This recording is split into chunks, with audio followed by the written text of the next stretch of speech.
बिस्मिल्लाहिर्रहमानिर्रहीम। ख्वातीन हज़रात, आज हमारा प्रोग्राम एक ऐसी शख्सियत के साथ है जो एक गांव में पैदा होते हैं, यहाँ से बरतानिया जाते हैं और बरतानिया में अपनी हैसियत को इस तरीके से मनवाते हैं कि वहाँ के पार्लियामेंट में जाके नुमाइंदगी शुरू करते हैं। सिर्फ ये बरतानिया तक महदूद नहीं रहते, फिर ये पाकिस्तान आते हैं, गवर्नर बनते हैं, छोड़ के चले जाते हैं, फिर गवर्नर बनते हैं। पिछले दिनों ये अमेरिका गए हुए थे और अमेरिका का एक बड़ा कामयाब दौरा करके आए हैं। उसमें कामयाबी ये थी कि सिखों को और पाकिस्तानियों को इन्होंने वहाँ पे इकट्ठा किया कि भाई तुम अपना रोल जो यहाँ की पॉलिटिक्स है उसमें प्ले करने के लिए इकट्ठे हो जाओ, तुम्हारी जो यकजहती है, तुम्हारे पास पैसा है, तुम्हारे पास इन्फ्लुएंस है। आज हमारी शख्सियत है चौधरी मोहम्मद सरवर जी। चौधरी साहब खुश आमदीद। चौधरी साहब, आपका दौरा है अमेरिका जी, इसकी धूम भी है और बहुत सारे काम ऐसे करके आए हैं आप जो पहले कभी नहीं हुए। मिसाल के तौर पर सिखों को और मुसलमानों को जिस तरह से आपने एक यूनिट में परोया है और फिर जिस तरह से आपकी वहाँ सेनेटर्स और कांग्रेसमैन से मीटिंग्स हुई हैं और जिस तरह पाकिस्तान का पॉइंट ऑफ व्यू आपने वहाँ प्रोजेक्ट किया है और आपको असेंबली में जिस तरह की स्टैंडिंग ओवेशन मिली, ये सारे दौरे को ज़रा आप सम अप कर दें हमारे नाज़रीन के लिए। जी, बिस्मिल्लाहिर्रहमानिर्रहीम। मेरा माशाल्लाह जो अमेरिका का दौरा था, मैं समझता हूँ कि बड़ा कामयाब था और मेरे दौरे का जो बड़ा मकसद था वो पाकिस्तानी कम्युनिटी को मिलना था।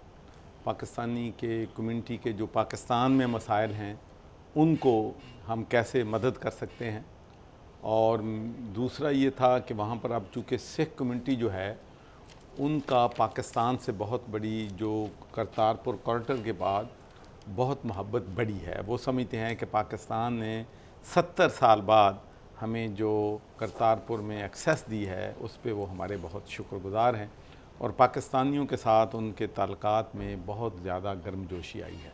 और ये गर्मजोशी मैंने जिस शहर में भी मैं गया हूँ उस शहर में पाकिस्तानी और सिख जो हैं, जितनी भी मेरी पब्लिक मीटिंग्स हुई हैं उसमें सिखों ने बड़ी कसीर तादाद में शिरकत की है। और फिर मैं उनके गुरुद्वारों में भी गया हूँ, वहाँ पर भी उन्होंने बड़ा पाकिस्तान को और इमरान खान को करतारपुर कॉरिडोर खोलने पे अप्रिशिएट किया है।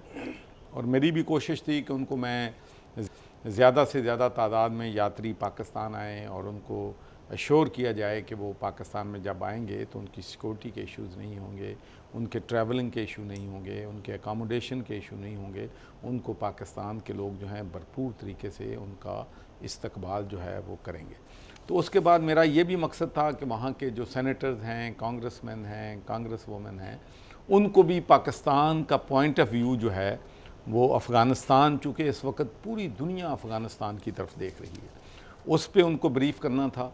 फिर कश्मीर के इशू पे ब्रीफ़ करना था कि वो हमारे भारत के साथ क्या इशू है। फिर फ़लस्तीनियन का इशू भी आपको मालूम है कि अब बहुत ज़्यादा था। तो सबसे पहले मैं अफ़गानिस्तान के इशू की तरफ जाऊंगा क्योंकि ये हमारी अपने मुल्क की सलामती के लिए बहुत अहम है। और ये पॉइंट ऑफ व्यू मैंने उन तमाम अमेरिकन लीडर्स को, सियासतदानों को पहुँचाया कि भाई अफ़गानिस्तान का जो इशू है उसकी वजह से पाकिस्तान को बहुत बड़ा नुकसान हुआ है। पाकिस्तान में 2 से 4 मिलियन लोग तक रेफ्यूजीज़ यहाँ पर बैठे हैं जिनको हम पिछले 15-20 साल से अफोर्ड कर रहे हैं। उसके अलावा क्लाशनकोफ कल्चर हमारे मुल्क में आया है, ड्रग्स कल्चर बढ़ा है, लॉ एंड ऑर्डर के मसाइल हमारे मुल्क में पैदा हुए हैं और हमारे 70,000 लोगों ने कुर्बानियाँ दी हैं।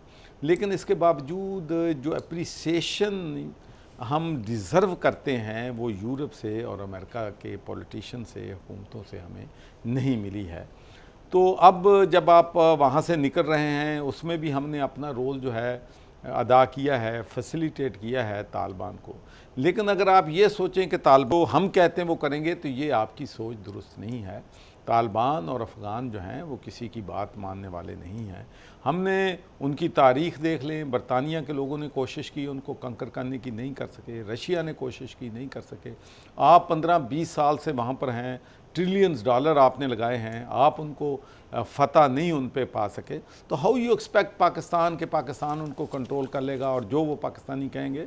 तो ये चीज़ें जो हैं पाकिस्तान का पॉइंट ऑफ व्यू समझना चाहिए। हम वहाँ पर अमन चाहते हैं और पीसफुल, प्रॉस्पर, स्टेबल अफ़गानिस्तान जो है पाकिस्तान के अंदर। और मैं समझता हूँ कि ये पॉइंट ऑफ व्यू उन्होंने बड़े गौर से सुना और इसको समझा और उन्होंने हमारे जो कुर्बानियाँ हैं उनको अप्रिशिएट किया। फिर कश्मीर के बारे में भी बड़ी तफसीली बात हुई कि वहाँ पर कर्फ्यू है, वहाँ पर इंटरनेशनल ऑब्ज़र्वर को जाने की इजाज़त नहीं है। अमेरिका के सेनेटर्स ने रिक्वेस्ट की है, उनको वहाँ जाने नहीं दिया। बरतानिया के मेंबर ऑफ पार्लियामेंट ने वहाँ जाने की रिक्वेस्ट की है, नहीं जाने दिया। इंटरनेशनल ऑब्ज़र्वर्स ने, ह्यूमन राइट्स ऑर्गेनाइजेशन ने वहाँ जाने की इजाज़त मांगी है, वो नहीं दी है। तो वहाँ जुल्म और बर्बरियत जो है वो हो रही है। और फिर वहाँ पर उन्होंने सिटीज़न अमेंडमेंट एक्ट जो नरेंद्र मोदी लाए हैं, जिसमें मुसलमानों को डिस्क्रिमिनेट किया गया है इंडिया में रहने वाले, उसको ऊपर भी इंटरनेशनल कम्युनिटी को तवज्जो देनी चाहिए। पैलेस्टाइन का इशू जो है उसको भी उन्होंने बड़े गौर से सुना। आपको मालूम है कि जिस तरीके से बदतरीन जारहियत वहाँ पर हुई है कि मस्जिदों पे बम गिराए गए हैं, जो वहाँ पे आर्फन सेंटर हैं उन पे बम गिराए हैं, मस्जिदों को भी नहीं स्पेयर किया गया, वहाँ पर नमाजी जो हैं उन पे हमला हुआ है, उनको शहीद किया गया है। तो अब इंटरनेशनल कम्युनिटी की ज़िम्मेदारी बनती है कि कश्मीर और पैलेस्टाइन का इशू जो है वो जो है अक़वाम मुत्तहिदा की करारदादों के मुताबिक हल किया जाए। तो एक चीज़ की मुझे बड़ी खुशी हुई है कि मैंने ये बात महसूस की है कि अब वो अमेरिकन पॉलिटिशियंस जो हैं वो बात भी सुनने के लिए तैयार हैं, समझने के लिए भी तैयार हैं और सिंपथाइज़ भी पाकिस्तान के साथ करते हैं कि ये जो चैलेंजेस हैं हमने पाकिस्तान जो है इनसे बड़े मौसर तरीके से जो है कर रहा है। अच्छा चौधरी साहब, ये जो आपने तालिबान की बात की है और पाकिस्तान में आप बिल्कुल ठीक कह रहे हैं कि तालिबान को कंट्रोल पाकिस्तान के पास नहीं है, तो पाकिस्तान में खौफ है कि अगर तालिबान वहाँ पर डोमिनेट कर गए काबुल में, तो पाकिस्तान में जो उनके तालिबान के जो तहरीक तालिबान पाकिस्तान है और इस तरह की जो दूसरी तहरीकें हैं वो बेहतर हो जाएंगी और पाकिस्तान को नुकसान हो जाएगा। आप खौफजदा नहीं है इससे? देखें, पहली बात तो यह है कि पाकिस्तान की पॉलिसी में एक बड़ी शिफ्ट आई है और मैंने ये बात जो है बड़ी फ्रैंकली अमेरिकन सेनेटर्स, कांग्रेसमैन और कांग्रेस वुमेन और उनके जो गवर्नर जिनसे मिला हूँ की है। मैंने कहा कि अफ़गानिस्तान का इशू ये है कि हम उनको इंडिपेंडेंट नहीं छोड़ते।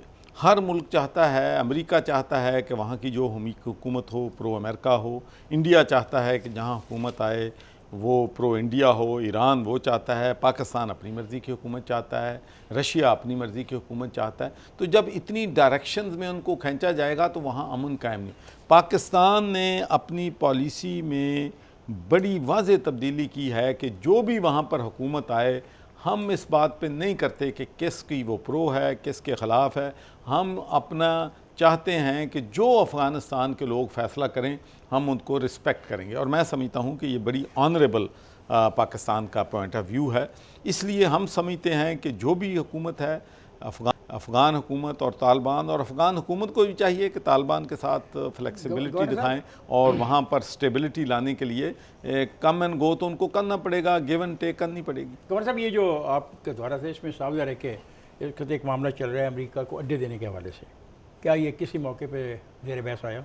क्योंकि ये अमेरिका में भी इसमें डिबेट हो रही है, पेंटागन पे बात कर रहे हैं और दुनिया के वो तमाम ममालिक जो इसमें दिलचस्पी रखते हैं वो भी जानना चाहते हैं कि क्या ये मामला ज़ेर बहस आपके साथ आया, अगर आया तो फिर क्या आपका जवाब क्या था? देखिए, मैं पहले तो ये कहना चाहता हूँ कि अमेरिका यकीनी तौर पर चाहता है कि उनका अड्डे यहाँ पर हों, इसलिए कि ड्रोन अटैक्स जो करने हैं उन्होंने, जो वहाँ पर अल-कायदा को या तालिबान को मॉनिटर करना है।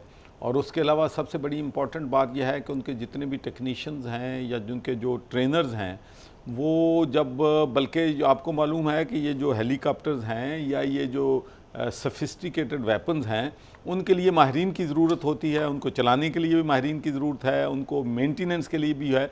तो ये चीज़ें जो हैं, जब ये सारे टेक्निकल लोग या फ़ौज के लोग या उनके पायलट्स यहाँ से निकल जाएंगे तो एक वैक्यूम तो पैदा होगा जिसका तालिबान जो है वो उसका एडवांटेज जो हैं लेंगे और अफ़गान हुकूमत से इससे नुकसान। तो उसका अल्टरनेटिव उन्हें चाहिए था कि ड्यूरिंग नेगोशिएशन जब हो रही थी तालिबान से तो उस वक़्त उसका हल निकालते। उस वक़्त उन्होंने सोचा नहीं है। अब वो समझते हैं कि तालिबान शायद मजबूत हो रहे हैं, हमलों में उनके इजाफ़ा हो रहा है, तो वो चाहते हैं कि पाकिस्तान दे दे। पाकिस्तान के लिए चैलेंज ये है कि पाकिस्तान अगर उनको ड्रोन अटैक्स करने की इजाज़त देता है, वहाँ से हेलीकॉप्टर उड़ने की इजाज़त देता है, जहाज़ उड़ने की इजाज़त देता है और वहाँ पर वो तालिबान के ठिकानों पे हमले करते हैं, तो सारा एंगर जो है तालिबान पर हम पे आएगा। हमारे अपने मसाइल हैं, हमने बड़ी मुश्किल से दहशतगर्दी से सबसे ज़्यादा हमने सफ़र किया है। अगर तालिबान ये समझेंगे कि पाकिस्तान इस जंग में हमारे ख़िलाफ़ जो है इस्तेमाल हो रहा है तो वो हमें निशाना बनाएंगे। हमारे अपने इसका इज़हार भी मुल्क की किया है, सलीमियत इसका इज़हार भी तो किया इसके लिए हमें बहुत मुहतात होना है। हमने अपने मुल्क के इंटरेस्ट में सोचना है। या तो ये वो अभी इसमें नेगोशिएशन हो रही है कि कोई भी अटैक करने से पहले क्या हुआ है, पहले ये हुआ है कि ड्रोन अटैक्स हुए, हमले हुए, जिसकी वजह से हमारे इनोसेंट सिविलियन शहीद हुए, जिसकी वजह से पाकिस्तान के लोगों में रिजेंटमेंट आई, मिसाइल अटैक हुआ था जो गिरा था अटैक हुए बॉर्डर पे हुए, तो उसकी वजह से फिर हमने वो अड्डे जो हैं उनके ख़त्म किए। तो ये एक बहुत कॉम्प्लिकेटेड इशू है जो मैं इस पे अभी कमेंट नहीं कर सकता, लेकिन ये वाकई सही बात है कि अमेरिकन जो पेंटागन है, वहाँ पर जो इंटेलिजेंसिया है या वहाँ की जो भी पॉलिसी मेकर्स हैं, इस बारे में यकीनी तौर पर परेशान हैं। ख्वाजा मैं जा रहा हूँ ब्रेक पे, जाएगा नहीं, हमारे साथ रहिएगा।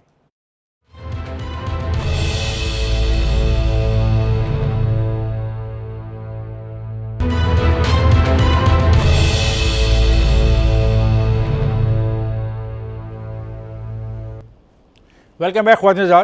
गुफ्तगू हो रही है चौधरी मोहम्मद सरवर साहब से, बहुत गहरी बातें करते हैं। अब आप देखें, हमने उनके से कुछ सवाल किया तो कितनी उन्होंने जची तुली और नपी तुली इनको बात कहते हैं वो की। अभी हमने इनसे बात करनी है सारे दौरे के बारे में, कैसा रहा, क्या क्या हुआ, किस किस से मिले। चौधरी साहब, आपने अभी माशाल्लाह यूनाइटेड स्टेट का बड़ा शानदार विज़िट किया। आपने देखा होगा माजी में भी लोग और मुल्क लॉबियस्ट हायर करते हैं दौरे को कामयाब करने के लिए। तो आपका दौरे के दौरान आप गवर्नर्स को भी मिले, किन किन सेनेटर्स को मिले और क्या क्या एग्रीमेंट साइन किए, और आप क्या समझते हैं कि इसकी कामयाबी के समरात को देखते हुए फॉरेन ऑफिस और इस हुकूमत को भी कुछ देखना चाहिए? देखें, एक तो 3 चीज़ें हैं जो इस दौर में मैं समझता हूँ कि पाकिस्तान के इंशाल्लाह मफाद में होंगी। एक तो जो स्टेट ऑफ कैलिफोर्निया की असेंबली है, माशाल्लाह वहाँ पर मेजॉरिटी लीडर ने हमारी, जब हम गैलरी में बैठे थे तो उन्होंने रेजोल्यूशन मूव किया है कि स्टेट ऑफ कैलिफोर्निया को पंजाब प्रोविंस के साथ सिस्टर प्रोविंस बना दिया जाए। तो उसकी सबसे खुशी की बात यह है कि किसी ने उसकी अपोजिशन भी नहीं की। तो तकरीबन यूनानिमस वहाँ का व्यू है कि इन दोनों को सिस्टर प्रोविंस बनना चाहिए। और आपको मालूम है कि कैलिफोर्निया की जो स्टेट है वो लार्जेस्ट स्टेट है अमेरिका में और रिचेस्ट स्टेट है, और उसकी इकॉनमी फ्रांस जैसे मुल्क से भी ज़्यादा है, 16% ऑफ वर्ल्ड जीडीपी। ठीक है जी। अच्छा, उसके बाद एक और जो चीज़ जो मैं समझता हूँ कि एज ए मेरे लिए भी और पाकिस्तान के लिए भी सही बात, तो पाकिस्तान की इज़्ज़त मेरी इज़्ज़त है, इंडिविजुअल मैटर नहीं करते, मुल्क मैटर करते हैं। तो जिस तरीके से उन्होंने स्टैंडिंग ओवेशन दिया, ये कम से कम मेरे लिए बहुत बियॉन्ड एक्सपेक्टेशन। और प्रोसीडिंग्स के दौरान जब उन्होंने मेरा नाम लिया, मैं खड़ा हुआ हूँ, तो वो खड़े होकर उन्होंने तालियां बजाईं। तो उन्होंने मेरे मुल्क को, मेरे सूबे को इज़्ज़त दी। और इंशाल्लाह इससे सबसे बड़ा जो है हमारा चैलेंज पंजाब में, वो पीने का साफ़ पानी है। यहाँ पर वो शॉर्टेज ऑफ वाटर है, और यही 2 चैलेंज कैलिफोर्निया में भी है। हमारा भी एग्रीकल्चर मुल्क है, वो भी एग्रीकल्चर है। तो मैं समझता हूँ कि एग्रीकल्चर में और पानी में बहुत बड़ा तावन जो है इंशाल्लाह इस सिस्टर प्रोविंस बनने की वजह से हमें होगा।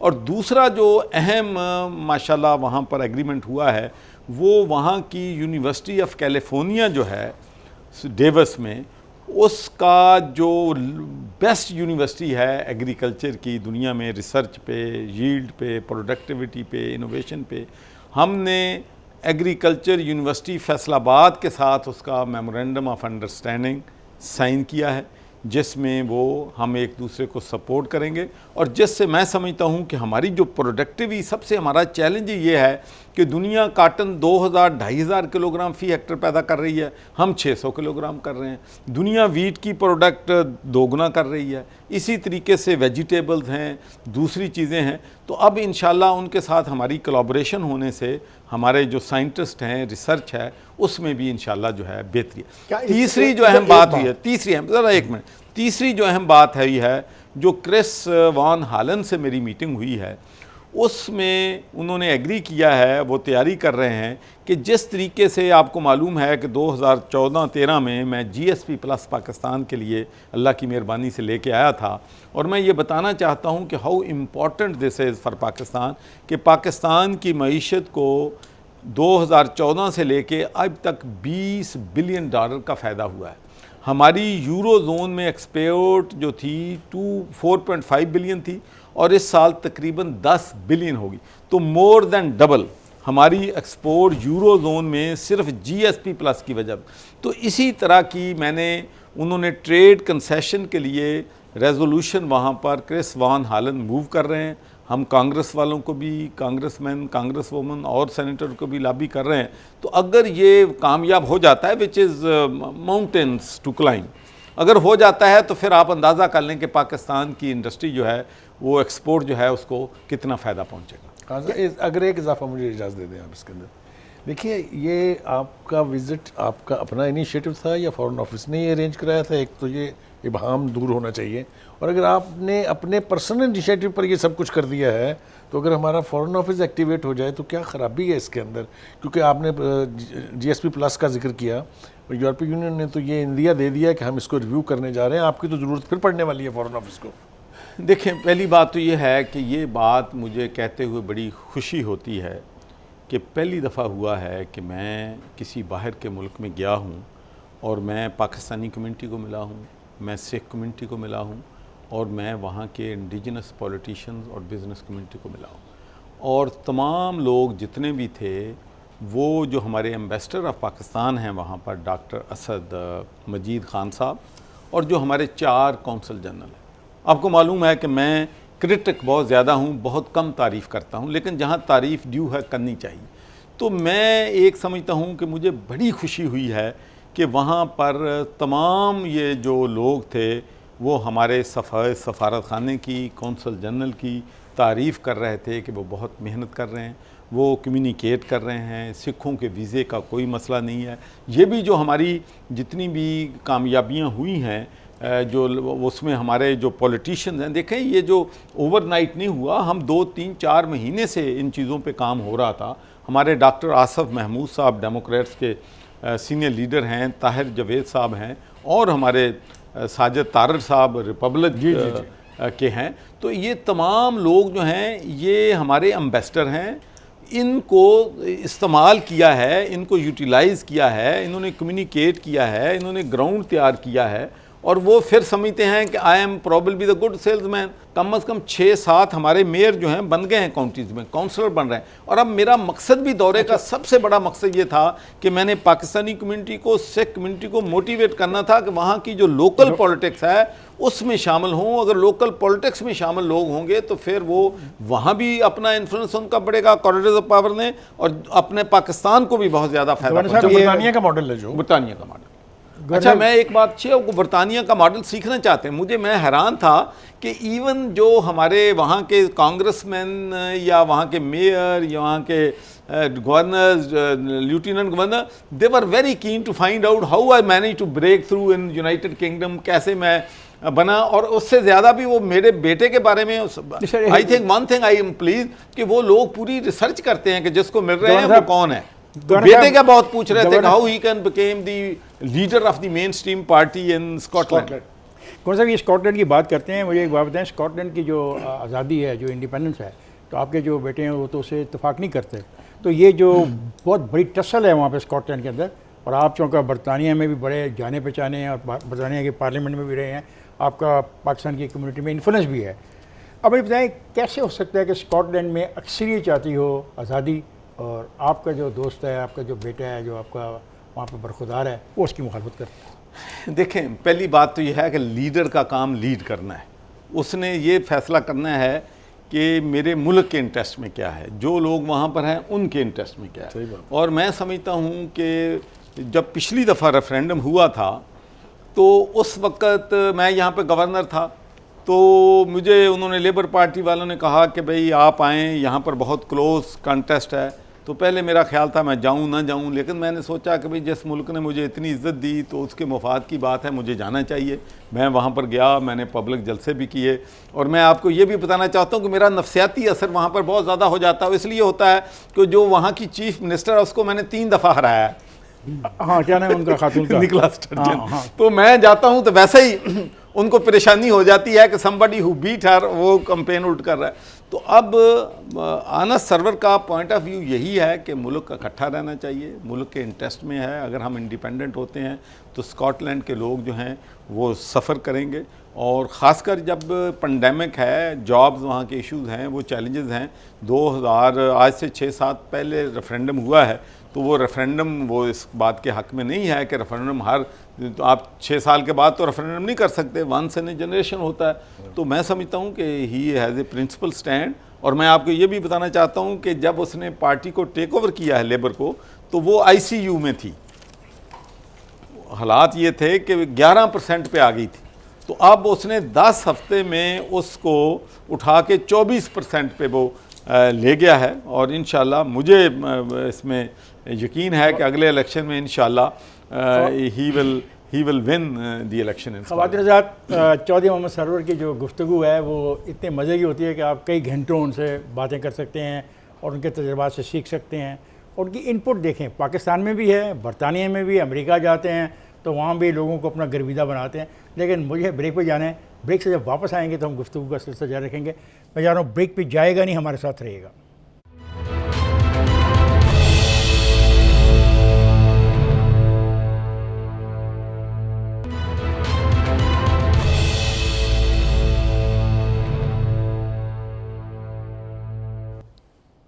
वेलकम बैक ख़वातीन। इससे पहले कि हम पाकिस्तान के हवाले से बात करें, पंजाब के हवाले से बात करें और यहाँ की सियासत के हवाले से बात करें, एक बात मैं गुरु साहब आपसे पूछना चाहता हूँ, आप बरतानवी पार्लियामेंट में भी गए तो अपनी साबका पार्लियामेंट में क्या आप फील कर रहे थे? कोई है कामयाबी वहाँ पे, और आपको कैसे रिसीव किया गया वहाँ? देखें जी, एक तो I feel very, to be honest, very humbled and very honoured कि मैं 13 साल वहाँ पर मेंबर ऑफ पार्लियामेंट रहा। तो मुझे नहीं याद कि किसी एक भी मौके पे स्पीकर ऑफ द हाउस में किसी गैलरी में बैठे हुए बंदे को एक्नॉलेज किया। तो ये अल्लाह ताला का, मैं तो समझता हूं प्राइम मिनिस्टर क्वेश्चन आवर के दौरान, और प्राइम मिनिस्टर क्वेश्चन टाइम के दौरान, कि पहले स्पीकर जान बरकू थे, उसने भी मुझे गैलरी में बैठे रिकग्नाइज़ किया और वेलकम किया। उसके बाद मैं दूसरी दफ़ा गया हूँ तो उस वक़्त भी जो स्पीकर थे उन्होंने भी मुझे एक्नॉलेज किया। तो ये 2 दफ़ा मुझे ऑनर मिली है बरतानिया की पार्लियामेंट में गैलरी में बैठे हुए। तो ये भी पाकिस्तान की इज्जत है भाई, जो इजाज़त है पाकिस्तान के लिए। इजाज़त है कि हम पाकिस्तान की सियासत के हवाले से बात करें? जी बिल्कुल, तो रोटी हजम नहीं होनी अगर ना की थी तो। वैसे आप महसूस करते हैं कि पिछली हुकूमतों पर तनकीद करके ना अपनी जिम्मेदारियों को निभाने से आपके दोस्त गुरेज कर रहे हैं, तो कब तक पिछली हुकूमत पे मलबा डाला जा सकता है? 3 साल के बाद, 5 साल का टेन्योर है, 3 साल गुजर गए हैं। देखें इफ्तिखार, एवरीबडी नोज कि I am a straight talker. I know, ठीक है। देयरफॉर मैंने आपसे सवाल किया। तो पहली बात तो ये है कि इकोनॉमिक्स हमारी सबसे बड़ी बात, जो भी इलेक्शन होता है पूरी दुनिया में, मेरा तजर्बा है कि अगर मईशत ठीक चल रही है तो पार्टी इलेक्शन जीतती है, अगर मईशत ठीक नहीं चलती तो पार्टियां इलेक्शन हार जाती हैं। कि अनएम्प्लॉयमेंट के इश्यूज़ क्या हैं, लोगों की जेब में कितने पैसे आते हैं, महंगाई कितनी है, हेल्थ सर्विसेज क्या हैं, तो ये सारे इश्यूज़ जो हैं इलेक्शन में असरअंदाज होते हैं। तो मेरा अपना बड़ी सोच क्लियर है, and that's what I tell the colleagues, कि लोगों ने अगले इलेक्शन में हमें वोट 5 साल की कारकर्दगी पे देने हैं। अगर हम ये एग्ज़ामिन करें, और हमें सीखना चाहिए कि अगर पंजाब में लोगों ने हमें वोट दिए हैं, मुझे सारी दुनिया कहती थी जब मैं पार्टी में आया हूँ कि KPK के लोग कभी भी किसी हुकूमत को दूसरा मौका नहीं देते, लेकिन वहाँ पर परवेज़ खटक की कारकर्दगी थी, और उस कारकर्दगी की वजह से लोगों ने हमें 2/3 मेजॉरिटी KPK में भी दी। लेकिन मैं आपको अपनी बात बताता हूँ कि अगर जो वहाँ पर हुकूमत थी KPK की, अगर वहाँ पर लोकल गवर्नमेंट जो थी उसकी मैं कामयाबी ना देखता, वहाँ पर जो पुलिस रिफॉर्म थी वो न देखता, तो मैं PTI में ना जाता। मैं PTI में गया, मैं आपको बिल्कुल ईमानदारी से कहता हूँ, मेरा PTI में मैं गया हूँ, इसलिए गया हूँ कि वहाँ पर डेवोल्यूशन ऑफ पावर पे मैं बिलीव करता हूँ। पंजाब में बहुत किया आपने? passionately। पंजाब में डिवोल्यूशन ऑफ पावर मैं किधर रहेगी? पहली बात कर रहा हूँ, आपकी बात बाद में आने, अच्छा, पहले पुरानी अच्छा, सुन चलें, लें कि मैं पुरानी। आया क्यों चलें, था, ठीक है, उसके ठीक बाद है, फिर ठीक वो है। भी करेंगे। राइट है, राइट है। ठीक है, तो डेवोल्यूशन ऑफ पावर हुआ वहाँ पर, और डेवोल्यूशन ऑफ पावर की वजह से हम वहाँ पर इलेक्शन जो है जीते। शेख साहब, आपने कहा कि आपने जो है वो खैबर पख्तूनख्वा में बलदियाती कार्रवाई और थाना कल्चर की बेहतरी। अब पंजाब में तो थाना कल्चर जो है वो आपको पता है कि लोगों के साथ थानों में क्या हो रहा है। पंजाब में बलदियाती इदारे जो हैं वो नाकारा हो गए हैं, गलियों में जो है वो झाड़ू फिरना बंद हो गया है, और आप जो है टोटली यहाँ पे और कोई कम से कम 22 लाख से ज़्यादा लोग बेरोज़गार हो गए हैं, 2 करोड़ से ज़्यादा लोग गुर्बत की लाइन से नीचे गिर गए हैं, और जो आपने वादे की थे वो पूरा नहीं हुई। आप समझते हैं कि अब अगला इलेक्शन ज़रूर हारेंगे? नहीं, मैं नहीं हारेंगे? समझता हम अगला इलेक्शन जो है आपने कहा हारेंगे, नहीं सवाल कर रहे हैं आप कि जरूर हारेंगे। हाँ, जो इन्होंने लेकिन खैबर पख्तूनख्वा में उलट हुआ था ना, तो अब ये कह रहे हैं हार जाएंगे। मेरी बात सुन।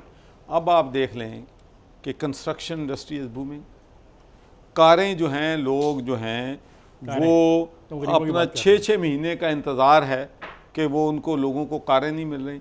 आप जो हमारा ज़िम्मेदार है एग्रीकल्चर में है, उसको देख लें कि 140 रुपए में गन्ना नहीं खरीदता था कोई, और उनको पैसे 6-6 महीने नहीं मिलते थे। 300 रुपए में काश्तकार ने गन्ना बेचा है, पैसे उसके पास पड़े हैं। गंदम आई है, आप जाके गांव में देखें, काश्तकार खुशहाल है। फिर उसके बला लोग तो दवाइयां नहीं होती थी, इलाज नहीं होते थे। हम हेल्थ कार्ड हर एक को दे रहे हैं ताकि हेल्थ कार्ड की वजह से गरीब आदमी जो है गवर्नर साहब, एक बात मैं कहना बेरोजगारी चाहूंगा नहीं हुई? बतौर काश्तकार के, वही चैलेंज है, लेकिन जो अच्छी चीजें हुई उनको तो एक्नॉलेज करें भाई। काश्तकार की बात करें।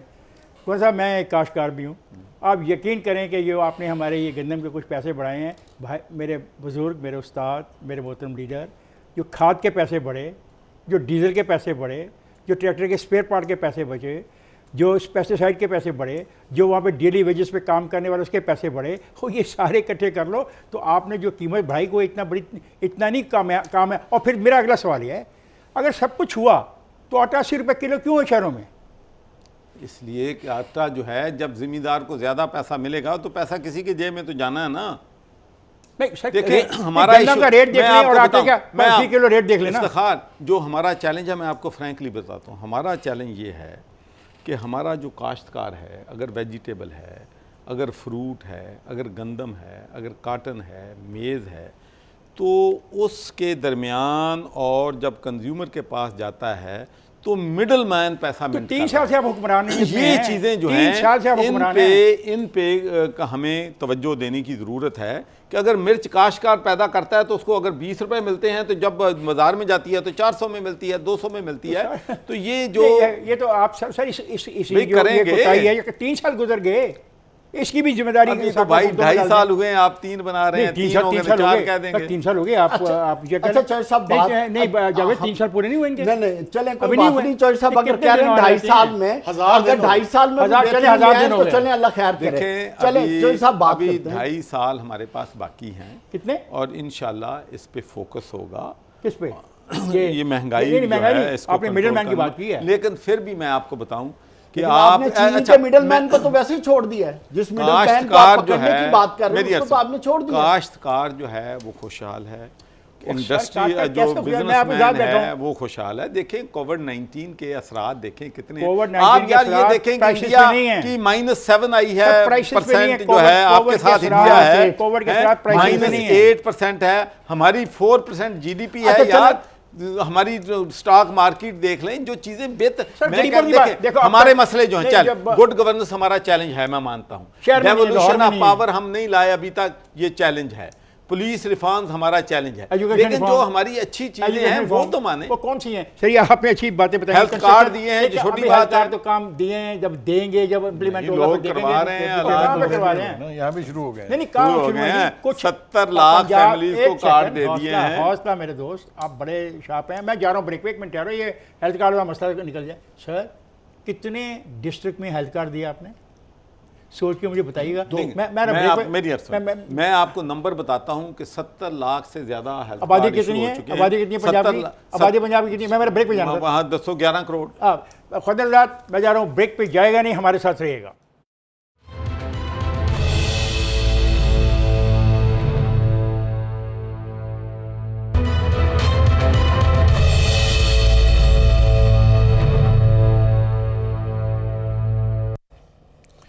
वेलकम मुख़ातिब, आपने महसूस किया होगा कि चौधरी मोहम्मद सरवर से बात करनी, उनसे सवाल करके जवाब लेने की जो कोशिश है उसमें काफ़ी जद्दोजहद करनी पड़ती है, तगो-दो करनी पड़ती है। अब हमारे प्रोग्राम का ये आखिरी हिस्सा है और मुखर्जी साहब आप शुरू कीजिए। जनाब चौधरी साहब, आप चांसलर हैं बहुत सारी यूनिवर्सिटीज़ के। एक तो आप यूनिवर्सिटीज़ की परफॉर्मेंस क्या है, उसका इंटरनेशनल स्टेटस क्या है, उस पर ज़रा बात कर लीजिए। और दूसरी जो बात मैंने आपसे पूछनी है कि जो PhD के लिए थीसिस बाहर भेजे जाते थे, जिनके जो रिव्यू करके और फिर उनके रिमार्क्स आते थे, वो उन्होंने वापस भेजने शुरू कर दिए क्योंकि आपने बजट में एजुकेशन के मैसिव कटौतीज़ की हैं। चाहे वो पंजाब का बजट है, पंजाब के एजुकेशन का बजट है, 4-4 अरब रुपया आपने एक यकजुम्बश कलम काट दिया। इस सूरत हाल पर तो ये दोनों बहुत अहम बुखारी साहब आपने इशू उठाए हैं, लेकिन चूँकि टाइम शार्ट है तो मुख्तसर मैं बताने की कोशिश करूँगा। पहली बात तो यह है कि जब मैं चांसलर या गवर्नर बना था तो मेरा सबसे बड़ा चैलेंज ये था कि बहुत सी यूनिवर्सिटीज़ में एक्टिंग वाइस चांसलर लगे हुए थे, और मैं समझता हूँ कि इससे ज़्यादा जुल्म नहीं हो सकता यूनिवर्सिटी से कि 3-3 साल, 4-4 साल, 5-5 साल लोग एक्टिंग वाइस चांसलर। तो मेरा ये था कि परमानेंट वाइस चांसलर होना चाहिए। दूसरा ये था कि मेरिट जो है स्ट्रिक्टली ऑब्जर्व होना चाहिए। ठीक। तो ये पहले था कि 3-5 लोगों के नाम आ जाते थे, उनमें जो फिर 5 में किसी की सिफारिश बड़ी होती थी उसको लेते। तो मैंने जो नंबर 1 मेरिट पे था, एक भी वाइस चांसलर मैंने नहीं लगाया जो नंबर 2 नहीं, और उस पर किसी को इतराज़ नहीं हुआ, और उस पर कोई इतराज़ नहीं हुआ। अब आपने दूसरी बात की है कि यूनिवर्सिटी का स्टैंडर्ड जो स्टेटस, हमारी माशाल्लाह टाइम्स रैंकिंग में अब बहुत सी हमारी पंजाब की और पाकिस्तान की यूनिवर्सिटीज़ आ गई हैं जो पहले नहीं थी, और इसकी बुनियादी वजह पंजाब यूनिवर्सिटी का जिक्र सुनते और थे। सबसे बड़ी इसकी वजह यह है कि हमने जो वाइस चांसलर लगाए हैं वो मेरिट पे लगाए।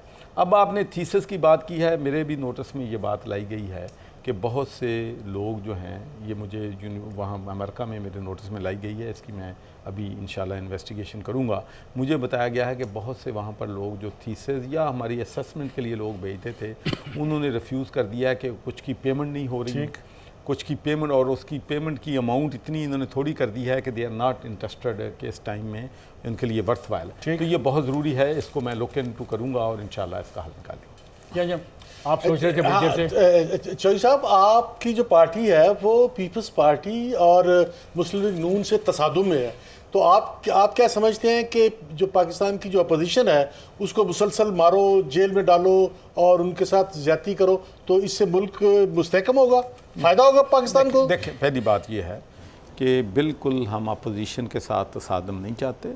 हम चाहते हैं कि अपोजिशन के साथ हम मिलके जो नेशनल हमारे इश्यूज़ हैं उनको हल करें। हम तो बार बार कहते हैं कि देखें, सबसे बड़ा इशू क्या है कि मुझे बताओ कि कोई इलेक्शन हुआ हो, उसके बाद हारने वाले ने माना हो कि ये लेजिटिमेट इलेक्शन हुआ है, तो हम कहते हैं कि आएँ आप डिस्कस करें हमसे कि किस तरीके से हम इंश्योर करें कि अगला इलेक्शन जो है फेयर हो, इम्पार्शल हो, उसमें धांधली का कोई इल्ज़ाम, लेकिन वो बैठने के लिए तैयार को अदालत बाहर जाने की इजाज़त देती है, आप पकड़ लेते हैं, जरदारी को आप छोड़ते नहीं है, तो आप तो चाहते नहीं है। नहीं, ये अदारों का काम है भाई, हमारा काम नहीं है, ये अदारे फैसले करेंगे। ECL में नाम अदालत ने डाला नहीं, शहबाज शरीफ का। सुप्रीम कोर्ट ने जो फैसला किया, हाई कोर्ट ने किया, हमने उन पर कोई बताएं कोई हाई कोर्ट का फैसला हमने जिसको ना माना हो।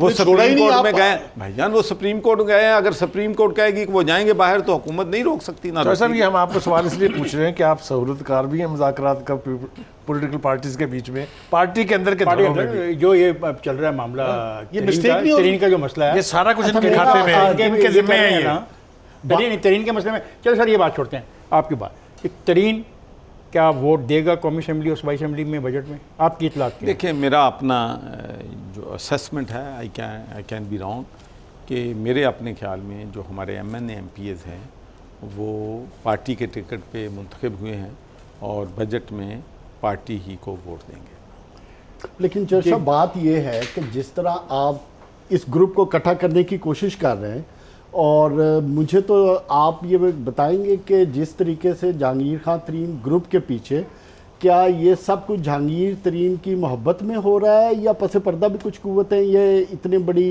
पॉलिटिकल एक्टिविटी क्रिएट की? देखें, जो बात आपने की है ना, हमारा एक तो इशू बन गया है कि जब कोई भी चीज़ बंदा, एक इंस्टीट्यूशन पावरफुल होता है ना, तो फिर वो खुद करे ना करे हर चीज़ उसके खाते में जाती है।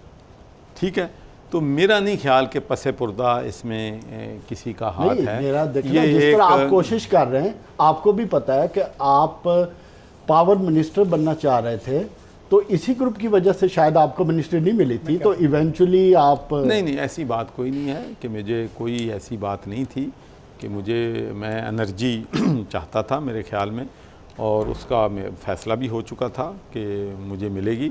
लेकिन बाद में पार्टी ने फ़ैसला किया कि as a governor probably I will be better role कर सकता हूँ।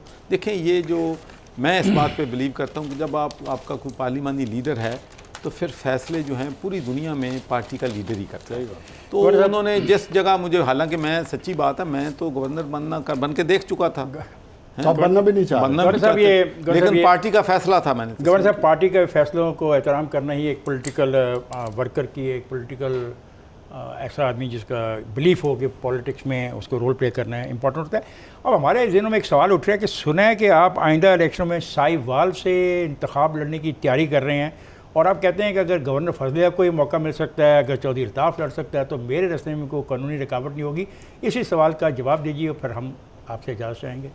देखिए, मैं कोई लॉ एक्सपर्ट तो नहीं हूँ, लेकिन मुझे ये पता है कि 2 केसेस जो हैं वो पंजाब हाई कोर्ट ने फ़ैसले किए हैं, और एक केस का जनरल फजल हक के बारे में पेशावर हाई कोर्ट ने किया है, जिसमें कहा है कि गवर्नर का पे ये जो है 2 साल वाली चीज़ जो है वो लागू नहीं होती। जहाँ तक इलेक्शन लड़ने का तैयार है, मैंने तो पहले कह दिया है कि मैं तो जो भी एक लॉयल पार्टी का वर्कर होता है वो पार्टी के फैसलों का पाबंद होता है, तो पार्टी जिस मोर्चे पे भेजेगी वो जाएंगे इंशाल्लाह। लेकिन जिस तरह आप उस पर्टिकुलर हल्के में इंटरेस्ट ले रहे हैं, डेवलपमेंट मैंने पूरे पंजाब में ले रहा हूँ, जैसा वो हड़प्पे वाली सीट की बात है। मैं अर्ज़ कर रहा हूँ कि मैं तो पूरे पंजाब में, आप देख लें कि पीने का साफ पानी मेरा पैशन है, और अल्लाह का शुक्र है कि 2-2.5 साल के बाद अब जाके हम और ब्यूरोक्रेसी एक पेज पे आए। कितनी देर रहते हैं ये भी नहीं अभी पता साहब मुझे लेकिन इंशाल्लाह मैं अपनी ज़िंदगी में फेलियर मेरी डिक्शनरी में नहीं साहब, और मैं अल्लाह के फजल और करम से, देखें 72 साल से मैं चैलेंज करता हूं कि कोई सक्सेसिव गवर्नमेंट जो है लोगों को पीने का साफ पानी नहीं दे सकी। अगर लगाए भी हैं प्लांट सारे बंद पड़े, और इंशाल्लाह 6 महीने बाद मैं आपसे बात करूंगा यहाँ बैठ के, और आप कहेंगे कि पंजाब आबे पाक अथॉरिटी जो है इंशाल्लाह अब लोगों को पीने का साफ पानी डिलीवर कर रही है, ट्रांसपेरेंसी के साथ कर रही है, अकाउंटेबिलिटी के साथ कर रही है, और ऐसी ऑर्गेनाइजेशन है जिसमें कमीशन और करप्शन का नामो निशान नहीं है। ये पाकिस्तान में ये मैंने साबित करना है। गौर साहब, आपको साबित करने के लिए काफ़ी वक्त है। जिस तरह आज आपने मुझे करेक्ट किया कि हर साहब आप गलत बयानी से काम ले रहे हैं। हमारे 3 साल पूरे नहीं हुए जिस पार्टी की मैं नुमाइंदगी करता हूँ, सदर पाकिस्तान की नुमाइंदगी करता हूँ पंजाब में, अभी उसकी पार्टी को 3 साल का अरसा नहीं हुआ। मुझे उम्मीद है कि आप आइंदा सालों में भी पाकिस्तान के साथ लॉयल रहते हुए, पंजाब के लोगों के साथ लॉयल रहते हुए, पंजाब के लोगों की वो मुमकिन मदद कर सकते हैं जो गवर्नर को अख्तियार दिए गए हैं आइन के अंदर। आज आपसे जो गुफ्तगू की और जो बातें हमने आपसे सुनी, हम इसके लिए आपके शुक्रगुजार हैं। आपने वक्त निकाला। ख्वाजा नज़ात, आज के प्रोग्राम का वक्त ख़त्म हुआ। कल दोबारा आपसे मुलाकात होगी, तब तक के लिए इजाज़त दीजिए। खुदा हाफ़िज़।